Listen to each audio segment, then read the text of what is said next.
देश के किसान लगातार कॉन्ट्रैक्ट फार्मिंग को मंजूरी दिए जाने का विरोध कर रहे हैं। इसे वापस न लेने पर आंदोलन करने का ऐलान भी कर चुके हैं। इसके बावजूद केंद्र सरकार ने कॉन्ट्रैक्ट फार्मिंग के लिए गाइडलाइंस जारी कर दी हैं। इसमें कॉन्ट्रैक्ट की शर्तें, नुकसान होने पर जवाबदेही, इनपुट सप्लाई, कॉन्ट्रैक्ट की समय सीमा, फसल का दाम तय करने की शर्तों जैसी तमाम बातों को शामिल किया गया है। इसमें कहा गया है कि अगर कॉन्ट्रैक्ट फार्मिंग में फसल, स्थल, संपत्ति को मौसम या कानूनी वजहों से कोई नुकसान होता है तो इसकी जवाबदेही स्पॉन्सर पर होगी, यानी उस कॉन्ट्रैक्ट करने वाली कंपनी पर होगी। इसके तहत कम से कम एक फसल चक्र और अधिकतम 5 साल के लिए समझौता हो सकता है। अगर किसी फसल का चक्र 5 साल से ज्यादा है तो समझौता 5 साल से ज्यादा समय के लिए भी हो सकता है, लेकिन स्पॉन्सर को समझौते में शामिल जमीन पर स्थायी निर्माण करने या उसका मालिकाना हक हासिल करने का अधिकार नहीं होगा। इसके अलावा अगर कोई स्पॉन्सर किसी उपज को लेने से इनकार करता है तो उसे किसान को इसकी वजह बतानी पड़ेगी। इसके अलावा किसान को खुद या थर्ड पार्टी के जरिए उपज की जांच कराने का प्रस्ताव भी देना होगा। इसके अलावा किसान को खुद या थर्ड पार्टी के जरिए उपज की जांच कराने का प्रस्ताव भी देना होगा। थर्ड पार्टी में एसेसर, यानी जो एसेस करता है, आकलन करता है, कृषि विज्ञान केंद्र, सीड सर्टिफाइंग एजेंसी या कोई योग्य कृषि वैज्ञानिक शामिल हो सकता है। इन सब बातों को शामिल करते हुए कॉन्ट्रैक्ट पेपर को स्थानीय भाषा में तैयार किया जाएगा और किसान को समय पर मुहैया कराया जाएगा। लेकिन जानकार इस पर सवाल उठा रहे हैं। उनका कहना है कि सरकार ने कॉर्पोरेट्स की ही तर्ज पर इसकी गाइडलाइंस तय की हैं। इसमें तकनीकी और कानूनी पेचीदगियां ज्यादा हैं। इससे इसे आम किसान कितना समझ पाएंगे, ये बहुत बड़ा सवाल है।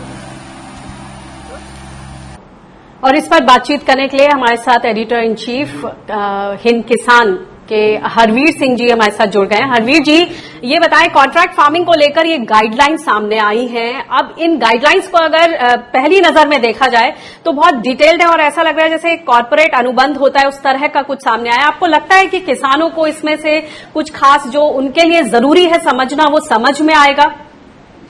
देखिए, ये गाइडलाइन एक तो काफी डिटेल में है, काफी एक्सप्लेनेटरी भी है, लेकिन अगर हम देखें कि एक जगह इसमें क्या कहा गया है कि जो कॉन्ट्रैक्ट एक्ट है, जो 19वीं सेंचुरी के लास्ट के वर्षों का है, वही देश में अभी तक लागू है, तो ये लगभग उसको रिप्लेस करेगा और उसी तरीके का कॉन्ट्रैक्ट करना पड़ेगा फार्मर्स को।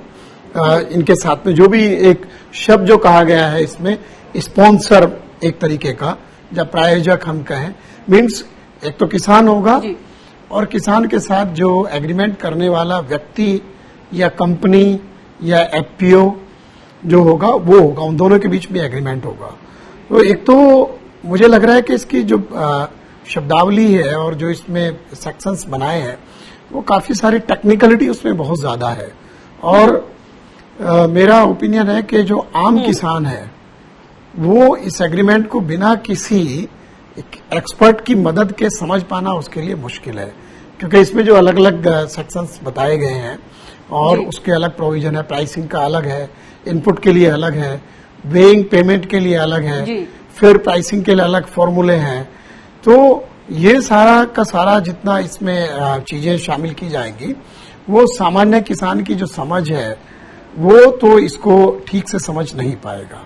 फिर ये है कि उसमें किसी थर्ड पार्टी को ये भी जिक्र किया है कि जो कंपनियां हैं उनके ऊपर ये दारोमदार होगा कि वो इसकी जो तमाम शर्तें हैं, जो तमाम चीजें हैं, उनको ठीक तरीके से जानकारी दे किसान को। लेकिन इस पे काफी कुछ निर्भर करता है कि ये कंपनियां ये कितना प्रोएक्टिव होकर जिनके साथ ये समझौता किया जा रहा है वो किसान को इनके बारे में समझाएं। एक बहुत महत्वपूर्ण बात है किसान के लिए प्राइसिंग। इसमें तरह तरह की वेरिएबल और डायनामिक प्राइसिंग की बात की है, जरा उस पर बताएं कि किसान को क्या अंततः फाइनल फेयर प्राइस मिल पाएगा या नहीं, कैसा लगता है? असल में देखिए, जो किसान के लिए सबसे महत्वपूर्ण पक्ष है खेती का, वो है उसके लिए एक बेहतर दाम जी। और सरकार ने ये जो अभी तमाम सारे जो एग्रीकल्चर मार्केटिंग में रिफॉर्म्स के कदम उठाए हैं, 2 ऑर्डिनेंस आए हैं, एसेंशियल कमोडिटीज एक्ट में भी संशोधन किए हैं, उसके पीछे उसका जो सेंट्रल थीम वो कहते हैं कि हम किसान को बेहतर दाम देना चाहते हैं। लेकिन अगर आप देखें, खासतौर से दोनों ऑर्डिनेंस को देखें, उसमें दाम क्या होगा, मुनासिब दाम क्या होगा, उसको लेकर के बहुत क्लैरिटी नहीं है। और इसमें कहीं भी जो सरकार का हमारे देश में एक ही चीज मानी जाती है कि दो पहलू हैं दाम तय करने के। एक तो है मिनिमम सपोर्ट प्राइस, और उसके लिए फॉर्मूला है, उसके लिए किसान लड़ाई लड़ रहे हैं कि जो एमएस स्वामीनाथन फॉर्मूला है वो C2 कॉस्ट के ऊपर 50% प्रॉफिट लागू होना चाहिए। दूसरा गन्ने के लिए FRP है, फेयर एंड रिम्यूनरेटिव प्राइसेस है, वो है। तो ये क्योंकि फसलें इसमें तमाम सारी है, और इसमें सिर्फ फसलें नहीं है, इसमें शब्द इस्तेमाल किया गया है फार्मर प्रोड्यूस।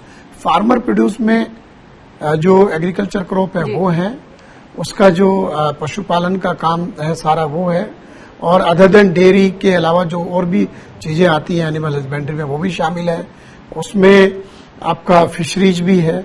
तो तमाम सारे पक्ष इसमें है। अब उसका दाम तय करने का फॉर्मूला कैसे तय होगा? एक तो लगातार किसान लड़ाई लड़ते रहे कि ज्यादातर प्रोड्यूस को आप MSP के दायरे में लाइए, वो तो नहीं किया कि सरकार ने।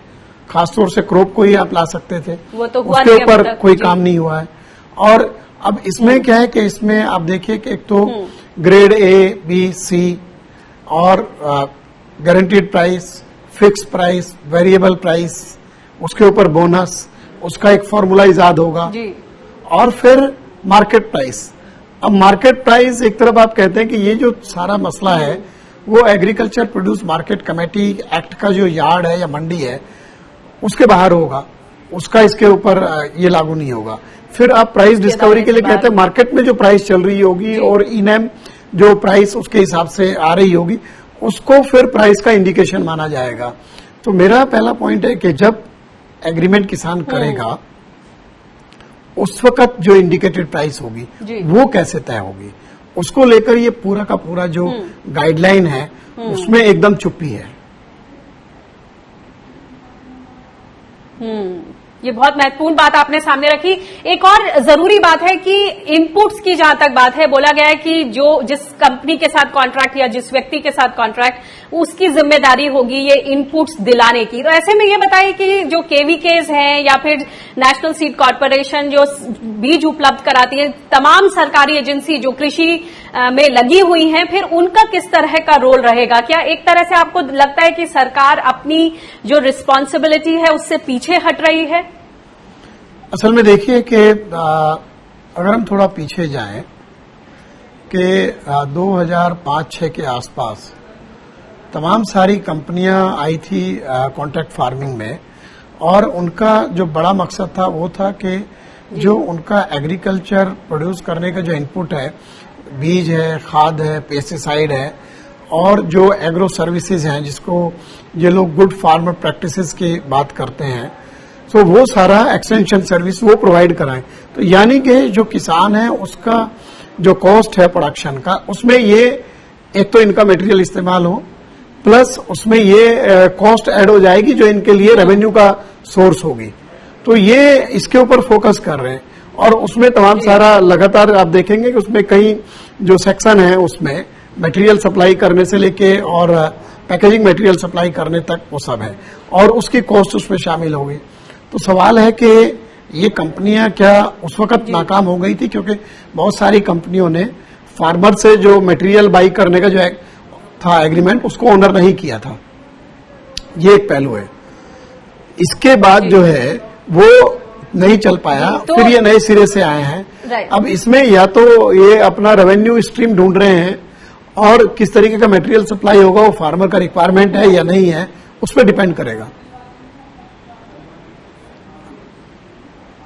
जी, इसमें बहुत से ऐसे पहलू हैं जिन पर तफसील से बातचीत करने की जरूरत है। इस पर हम आपसे लगातार बातचीत करते रहेंगे और भी एक्सपर्ट्स को लाएंगे ताकि इसको तफसील से समझें। फिलहाल वक्त की पाबंदी है। बहुत बहुत शुक्रिया इस इंसाइट के लिए। शुक्रिया।